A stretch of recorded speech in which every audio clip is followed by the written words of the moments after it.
ठीक कहते हैं बुल्ले साहब, पैरी पहन जंजीर बेखाहिसी दे, इस नफस नु कैद कर डालिए छी।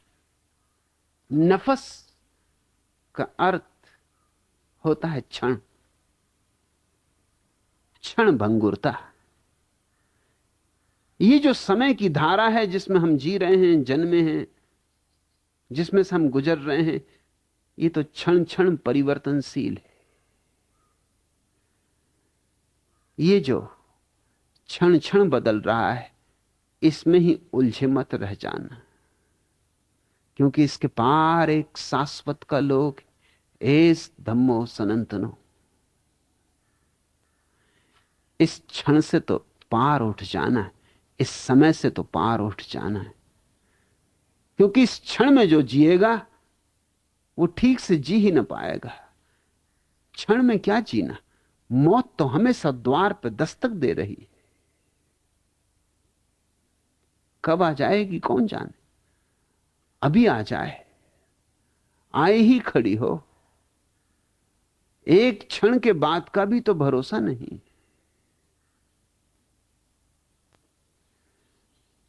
इसलिए हम अपने देश में समय को भी काल कहते हैं और मृत्यु को भी काल कहते हैं।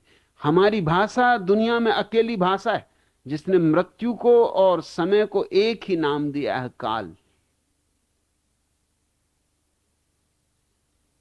फिर काल से ही हमारा कल बना। उस संबंध में भी हमारी भाषा अकेली भाषा है दुनिया में। बीते हुए कल को भी हम कल कहते और आने वाले कल को भी कल कहते। दुनिया की सब भाषाओं में अलग अलग शब्द होते, जो बीत गया उसके लिए अलग शब्द, जो आने वाला उसके लिए अलग शब्द। सिर्फ हम हैं पृथ्वी पर अकेले जो बीते को भी वही नाम देते हैं और आने वाले को भी वही नाम देते, क्योंकि हमने देखा, हमारे आरिफों ने देखा, जानने वालों ने देखा कि जो गया वो भी नहीं है और जो आ रहा है वो भी नहीं है, दोनों नहीं है। अलग नाम क्या देना, अलग नाम देने से फायदा क्या है?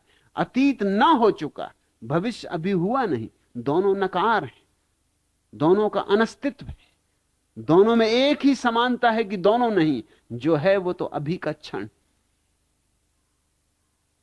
और इस एक क्षण में क्या करोगे, कैसे जियोगे? ये क्षण बहुत छोटा है, इसमें जीना संभव नहीं। यह आंगन इतना छोटा है, तिरछा भी होता तो नाच लेते, मगर यह आंगन इतना छोटा है कि इसमें नाचोगे कैसे? इसमें उठने बैठने की भी जगह नहीं, नाचना तो बहुत दूर। इसमें हिलने डुलने का भी उपाय नहीं, तुम हिले डुले कि ये गया। जैसे ही तुम्हें ख्याल आया यह क्षण, वो तुम्हारे हाथ से खिसक गया। हिलने डुलने की भी बात नहीं, जैसे ही तुमने कहा अरे यह क्षण गया। मैं एक कविता पढ़ रहा था, छोटी सी कविता है। वसंत आ गया, पहली पंक्ति शुरू होती है वसंत आ गया और आखिरी पंक्ति समाप्त होती है वसंत आ गया। बस आ और गया को तोड़ दिया, एक ही शब्द है, वही शब्द शुरुआत आ गया और वही शब्द अंत आ गया। ऐसा ही क्षण आ भी नहीं पाता कि गया, तुमने पकड़ा भी नहीं कि गया, तुमने ख्याल भी किया कि यह क्षण आ गया। इतने छोटे क्षण में कैसे जियो, कैसे उत्सव मनाओ, कैसे नाचो? सुविधा कहां? शाश्वत चाहिए उत्सव के लिए। इसलिए ठीक कहते हैं बुल्ले साहब, समय को जीत लो, इस नफस को कैद कर लो, इस काल के पार उठ जाओ। जा जान देवें जान रूप तेरा, बुल्ला साहब ए खुशी गुजारिए छी।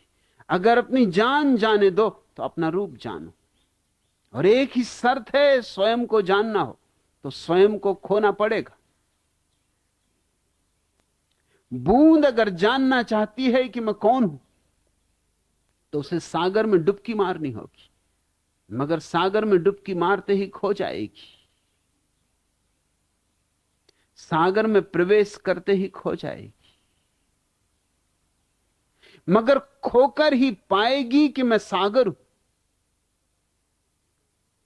अहंकार बूंद है और हम सागर हैं। जब तक हम अहंकार को पकड़े बैठे और कह रहे हैं यह मैं हूं, यह मैं हूं, ये मेरी जाति, ये मेरा धर्म, ये मेरा देश, ये मेरा नाम, ये मेरा पता, ये मेरा ठिकाना, ये मेरा कुल, ये मेरा गोत्र, तब तक हम भटके रहेंगे।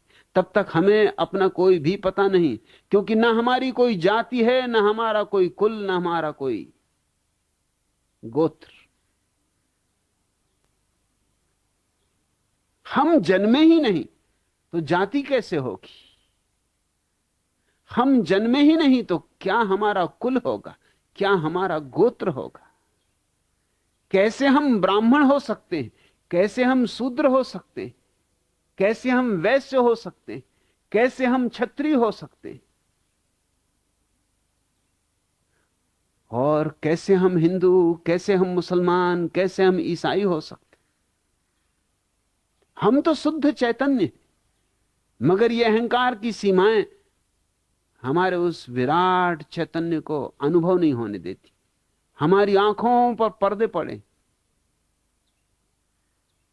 उन पर्दों के कारण हम पर्दों के भीतर जितना छोटा सा जगत है उसको ही अपना सब कुछ मान लेते। जरा पर्दा उठाने, और कभी कभी यूं होता है आंख में धूल का छोटा सा कण पड़ जाए, जरा सी किरकिरी पड़ जाए आंख में, कि पूरा हिमालय तुम्हारे सामने खड़ा हो अपने विराट सौंदर्य को लिए हुए, तो भी आंख में पड़ा हुआ छोटा सा धूल का कण हिमालय को छिपा लेता है। जरा से धूल के कण की ओट में विराट हिमालय विलीन हो जाता है। तारों से भरा आकाश हो, मगर आंख में किरकिरी पड़ गई, फिर कुछ दिखाई नहीं पड़ता।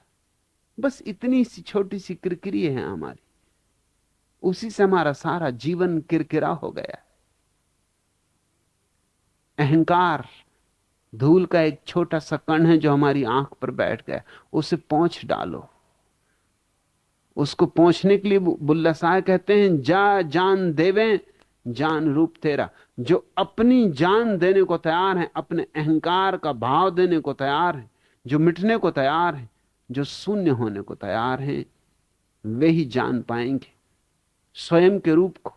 और जिन्होंने स्वयं के रूप को जाना, उन्होंने सर्व के रूप को भी जान लिया, क्योंकि वो दोनों बातें अलग नहीं है। बूंद ने अपने सागर रूप को जान लिया कि सारे बूंदों के स्वभाव को जान लिया। जा जान दे में जान रूप तेरा, बुल्ला शाह ये खुशी गुजारिए छी। बुल्ला शाह कहते हैं, अगर जिंदगी को खुशी में गुजारना है, अगर जिंदगी को आनंद का एक उत्सव बना लेना है, तो एक ही रास्ता है, अहंकार को मिट जाने दो। अहंकार दुख है, अहंकार नरक है, अहंकार के अतिरिक्त न कोई दुख है न कोई नरक है। और जहां अहंकार गया वहीं स्वर्ग के द्वार खुल जाते, और वे द्वार तुम्हारे भीतर है। स्वर्ग तुम्हारी स्वाभाविकता है, नरक तुम्हारी भ्रांति है। नरक है अपने को भूल जाना, स्वर्ग है अपने को पहचान लेना।